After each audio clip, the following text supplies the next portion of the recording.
नमस्कार बच्चों। चलिए आज देखा जाएगा क्या नर इंकोद्भिद का परिवर्धन या निर्माण। देखिए नर इंकोद्भिद जो होती है, नर इंकोद्भिद का निर्माण जो होता है वो परागकण से ही होता है। परागकण को ही हम नर इंकोद्भिद कह देते हैं। कब कहते हैं ये हमको देखना है, ठीक है ना। देखिए ये क्वेश्चन जो आता है 4 नंबर का है। 4 नंबर आप 7 मिनट में ये वीडियो चलेगा। 4 नंबर आप अगर 7 मिनट तक देख लिए तो शायद आपको 4 नंबर मिल जाएगा, ठीक है ना। सब वीडियो 7-7 मिनट की आप आसानी से देख सकते हैं, कम समय में ही चलते हुए ही देख सकते हैं। वीडियो कम समय का है, 1 मिनट दोस्त या कुंडी लगा दिया गया है। अब देखिए ये क्या है, परागकण है।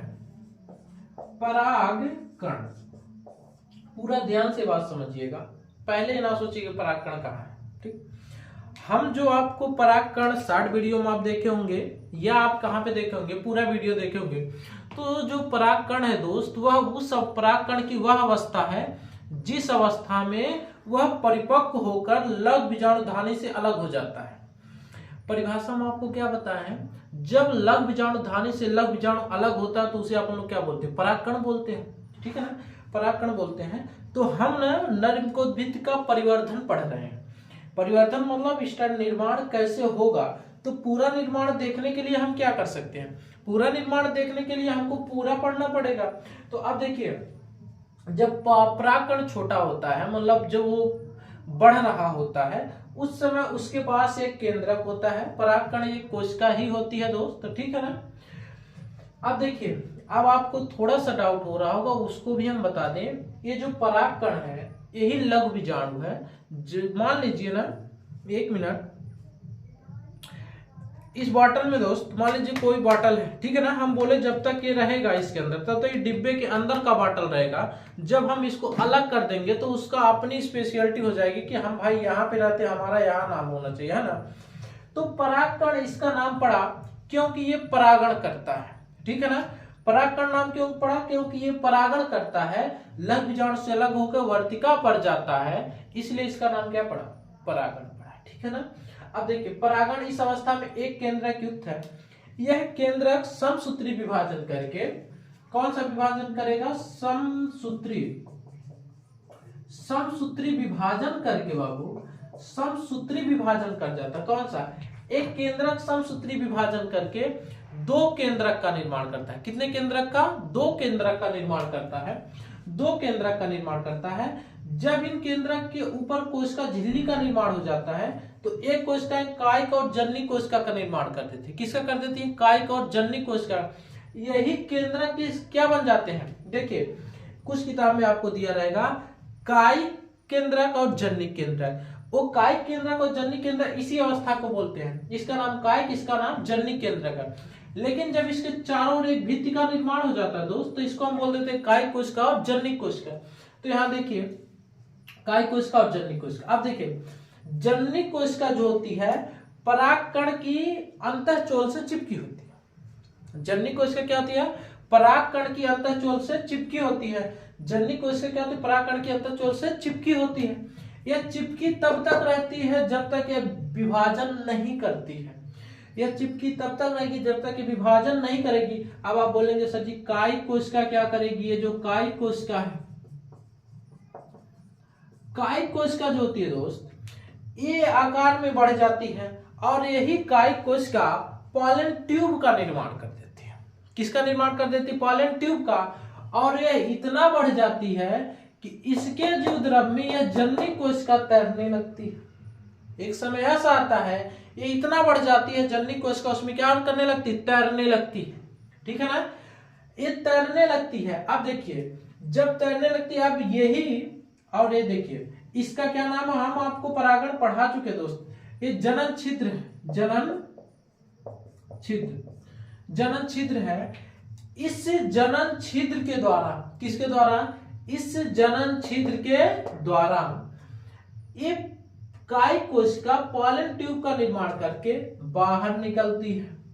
ये बाहर क्यों निकल रही होगी, अब हम आपको ये भी बता दें, यहीं पे रुके रहिए। ये बाहर कैसे निकल रही है ध्यान से देखिए।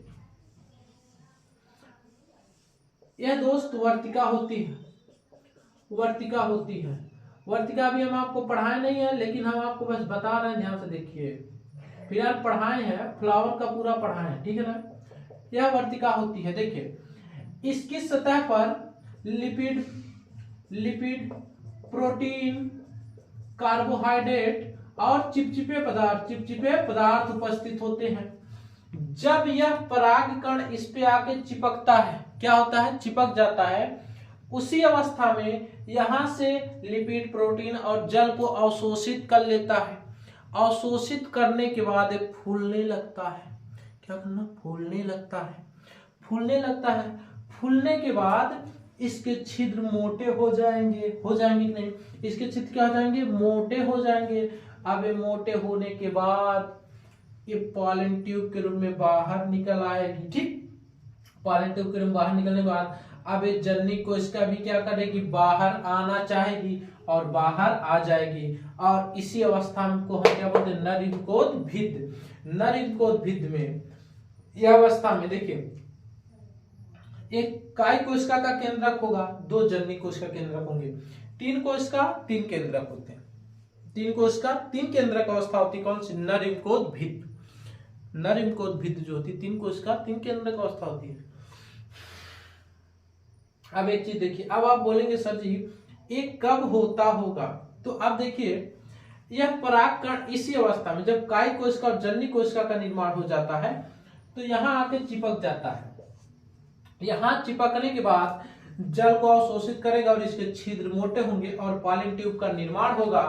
निर्माण होने के बाद इसके अंदर आएगा, इसका भी अपना भाई सेक्स लाइफ है ना, ये भी करता ही होगा कुछ, ठीक है ना, जैसे मनुष्य करता है, ठीक है ना। ये यहां आ जाएगा, क्या आ जाएगा, यहां आ जाएगा कि नहीं। यहां आने के बाद अब ये अवस्था याद रखिएगा, अगले हम लोग जब पढ़ेंगे निषेचन ना तब हम आपको बताएंगे। ये अवस्था यहां तक आ जाएगा दोस्त।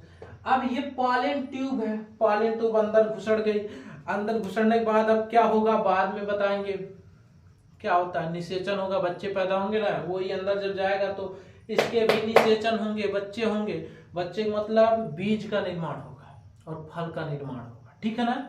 तो ये कौन सा क्या था, नरयुग्मोद्भिद का विकास था। एक बार परागकण होता है, इसका केंद्रक विभाजन करके 2 केंद्रक का निर्माण करता है। 2 केंद्रक का निर्माण करने के बाद काय को अगर केंद्रक की चारों भित्ति का निर्माण हो जाता है तो क्या हो जाता है, काय कोशिका का निर्माण। अब ये काय कोशिका क्या होती है, वृद्धि और विकास करके पॉलन ट्यूब का निर्माण करते हैं, जननी कोशिका विभाजन करके और समसूत्री विभाजन करके 2 जननी कोशिका का निर्माण करते हैं और यही जननी कोशिका बाद में चल के क्या बनाती है, नरयुग्मक बनती है, ठीक है ना।